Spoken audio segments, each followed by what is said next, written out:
In the 1980s, Bubbles the chimp was an international superstar, touring the world and gracing the pages of gossip mags and tabloids. Even now, 4 decades on, he's still one of the most famous individual chimpanzees out there, despite the fact that he's long since disappeared out of the public eye. But despite his fame, or perhaps infamy, most people's knowledge of Bubbles is only very surface level. That he was Michael Jackson's pet, a symbol of his owner's eccentricity. But Bubbles is a fascinating figure in his own right, and today we're going to be deep diving into his life and telling his story with him as the main character, rather than a celebrity's sidekick. Bubbles' early life is shrouded in mystery. It seems to have been pretty widely accepted that he was born into a research lab in Austin, Texas in 1983, but how he went from there to Michael Jackson's family home isn't too clear. Some sources say that Jackson adopted Bubbles directly from the lab himself, while others say that it was Hollywood animal trainer Bob Dunn who purchased the baby chimp, later giving or selling him to Jackson.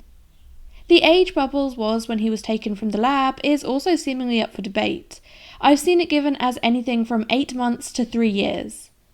From what I can piece together, which isn't the easiest thing as sources vary wildly, I think that Bubbles was purchased from the lab as a baby by Dunn, who then kept him for a little while before handing him over to Jackson. Dunn was, and seemingly still is, a prolific animal trainer for adverts, movies and TV shows, with a menagerie of trained beasts, so it makes sense that if you were after a tame chimp as a pet, you'd reach out to someone like him. Regardless of the details though, it's clear that Bubbles was never able to live a natural life growing up. He was hand-reared after being taken from his mother and raised more or less like a human, especially after he became Jackson's pet. At this time, Jackson was still living in his family home in Los Angeles, and so Bubbles joined them there, living just like the humans did. He would sleep in a baby's cot in Michael's room, eat dinner at the dining table, watch films with the family, and even apparently use their toilet, although he would wear nappies the rest of the time. On one occasion, Bubbles had become upset by something and hid under Michael's bed, and refused to come out until his owner started doing an impression of a chimp.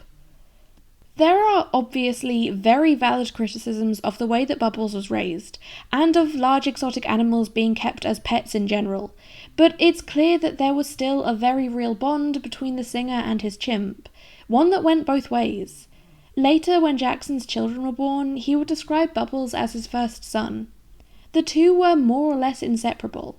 Bubbles would accompany his owner to celebrity parties and events, and the pair were often photographed in matching outfits.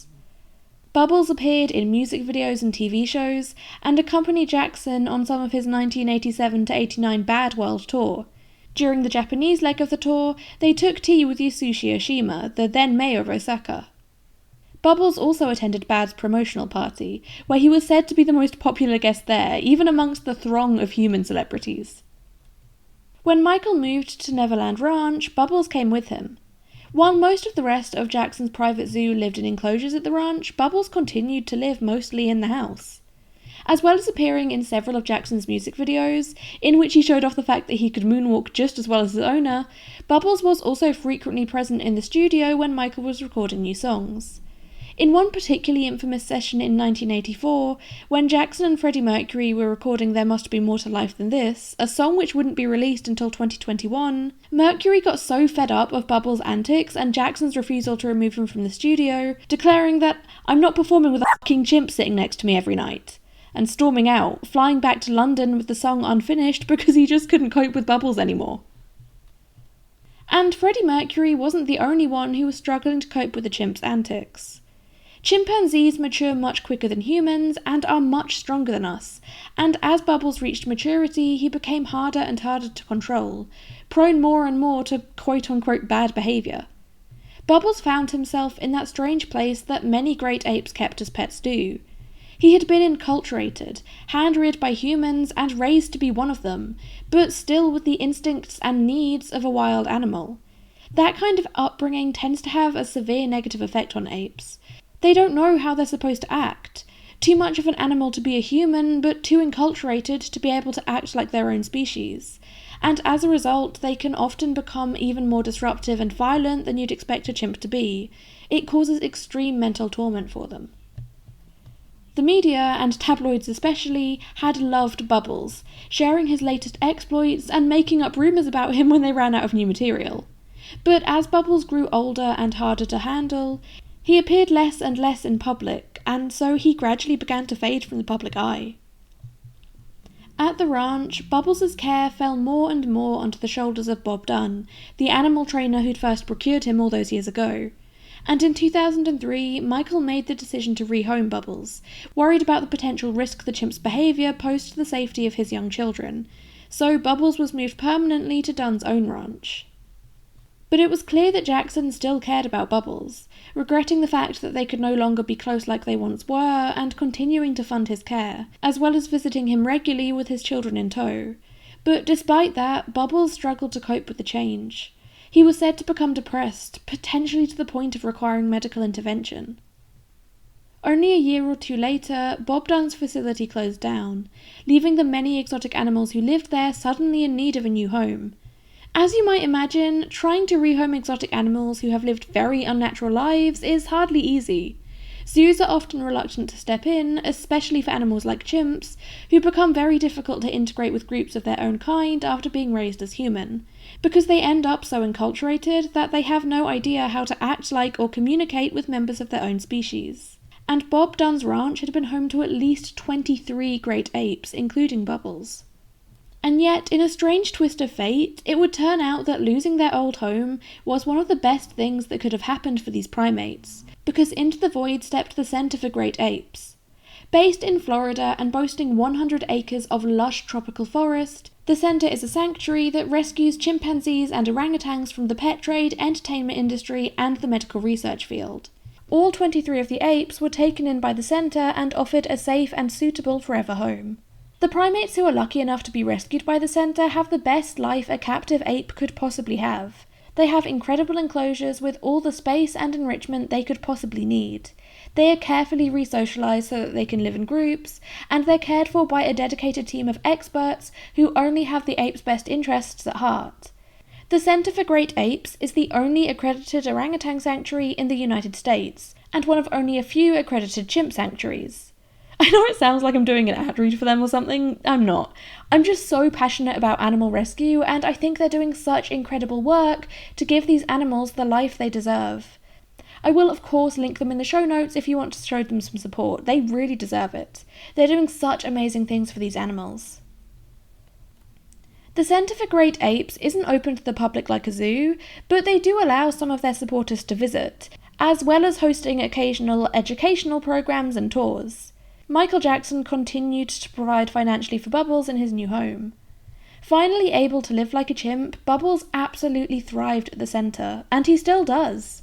At the age of 42, Bubbles is still living his best life there, and he's become the lead male of his group. The center describe him as being artistic, gentle, calm, shy, and quiet, with a playful side.